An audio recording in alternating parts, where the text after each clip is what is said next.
why the champions of 10 years ago might be better than champions now. But first, fight fans, make sure to hit the subscribe button, clock in, and let's get ready to talk about some MMA. The one, the only, the notorious. Let's take it back to my favorite year, 2014, man. Isaac Gomez, young clocked in MMA, was a wee little lad. Getting ready, popcorn in hand, watching some UFC events, some boxing events. The fight scene was a whole different landscape back then. Man, think about it. Mayweather was still fighting back then. I mean, Mayweather's old ass is still fighting now, so there's nothing that's really changed in the boxing aspect. I'm talking about the UFC now. A lot of the old head keep telling me, you need to watch the old generation. When I was watching the old generation, so that statement is absolutely crazy. People say that the champions of back then are way more skilled than the champions of now. You know what? And I'd like to settle that debate once and for all. So today we're going to go band for band with the 8 champions of now and 8 champions of 10 years ago and see how they stack up against each other. Let's see whose generation is really the best. We'll be matching them up in their era and we'll be judging by a rule set. These rules are who they defeated, their title reign, their fight style, and also my personal favorite aura. That's something that I have a lot of, because you know what, John Jones, man, he might win just off aura, because have you seen that man's edits on TikTok? That man makes me want to wake up at 3 in the morning and get my life together. We will be starting this challenge all the way from the lightest weight class to the heaviest weight class. We will be judging these motherfuckers by their skill and who's the best. So let's start our flyweight. If you guys don't know, flyweight's 125 pounds, and our current UFC champion flyweight is Alexander Pantoja. And 10 years ago, the champ was Demetrius Johnson. Holy fuck, this might be an easy pick right here. Remember, guys, DJ did have the longest win streak at flyweight at his time before he got traded for Ben Askren, which is insane, man. He is known as a top 3 fighter of all time, and you know what, I think why I said this was an easy pick is just because I think 2024 DJ Demetrius Johnson is still better than Alexander Pantoja. Alexander, I'm a backpack Pantoja. That Brandon Moreno fight he displayed was an absolute snoozer. I do pick Demetrius Johnson in this bout just because I still think he's better than Alexander Pantoja, and his aura is through the fucking roof. I think being a top 3 fighter of all time will do that to you. So now let's move up to bantamweight. We got my boy Sugar Sean O'Malley, aka open relationship, aka open marriage, aka my homies be hitting that wife. And Sugar Sean O'Malley is gonna be going against Renan Barão. Renan Barão, back then was a solid fighter. He beat people like Uriah Faber, Eddie Wineland, but his fight style was very, very sloppy. Sometimes diving head first into fucking takedowns with literally his skull down halfway across the ring. And even as standards would be today, maybe he wouldn't, be a top 5 fighter just because of how sloppy he was. I do think with, O'Malley's precision and his slick boxing, he's able to catch Renan Barão on the way in, maybe diving in. Or I did watch a couple of his old fights back then. He did have some sloppy blitzes, and I do think he would have presented an opening for Sugar Sean, that candy motherfucker, to take advantage of. So yeah, I think Sean O'Malley puts him away. He did have a soft chin, so that really doesn't work in his favor. So we're going to give this one to the current generation, Sugar Sean O'Malley. Now guys, we got featherweight, which is 145 pounds, and we're going against Jose Aldo and Ilia Topuria.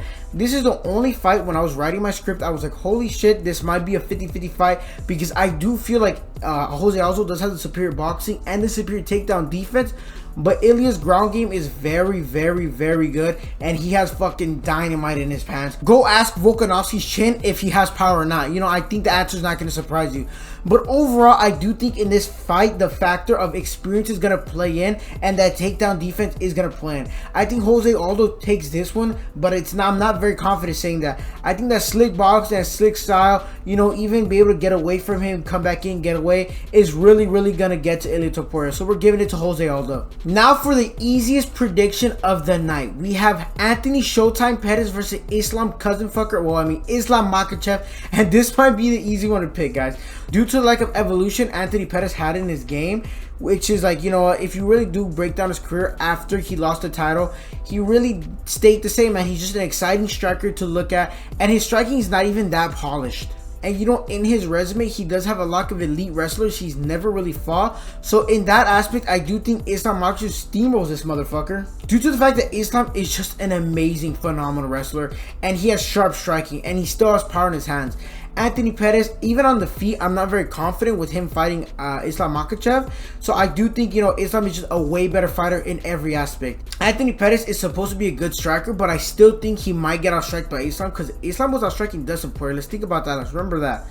And I just think his wrestling is too good, and everything is way too good for Anthony Pettis to even put up a challenge for Islam. So in this one, I'm giving it to Islam. Now we have the welterweight division, 175 pounds, and then we have Leon Edwards, and we also have my GOAT, GSP, George St. Pierre. While yes, Leon Edwards is the biggest welterweight that GSP will be fighting, you know, GSP is still one or two greatest of all time, depending who you ask. And you know, just like the GOATs do, I just think he finds a way to get it done.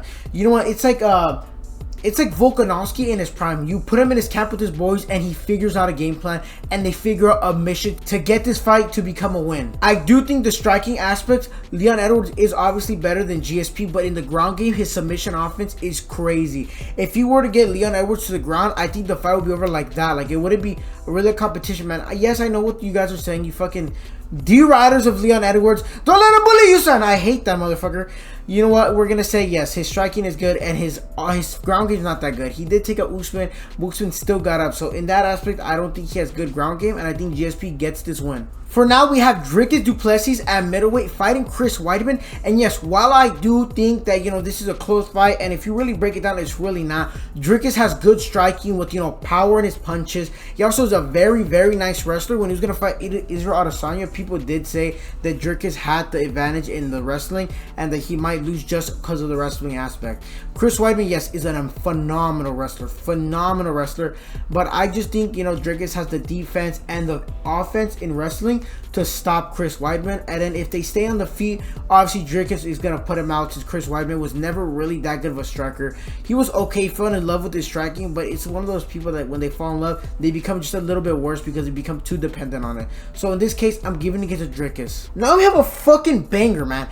Alex Pereira versus John Jones. Prime Johnny Jones, prime Alex Pereira. Who do I think wins? This is what I'm going to say. If John Jones comes in cocky, man, he's gonna get knocked out by Alex Pereira, because cocky John Jones is gonna want to strike with Alex Pereira. But if he comes, you know, dialed in, IQ'd, he's gonna take this motherfucker down as fast as possible, because I do think he has an opportunity to finish him as fast as he finished Cyril Gane if he were to take him down. But you know, a lot of people are in a deer in headlights when they see Alex Pereira striking, because that is a big man and a nice striker as well. Pause on that one. But you know, John Jones is debatably the GOAT. I don't think he's going to be caught in deer in the headlights. I do think he's going to come in, take him down instantly, get that fight finished. So in this one, I'm going to have to give it to John Jones, man. John Jones at 205 was undefeated. Bro is a monster in the division. You have to remember that, man. This is prime John Jones we're talking about. This man is not taking it now. Then we're going to have John Jones again, which is fucking crazy. He was champ 10 years ago and he's champ now. Now he's going to take on Cain Velasquez at heavyweight. You know what? These two guys are phenomenal wrestlers. John Jones has the long limbs and he's a good striker.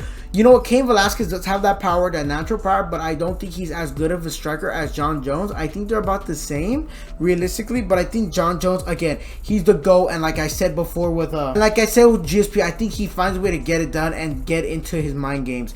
His mind games are going to be a big factor into beating Cain Velasquez, and I think he will.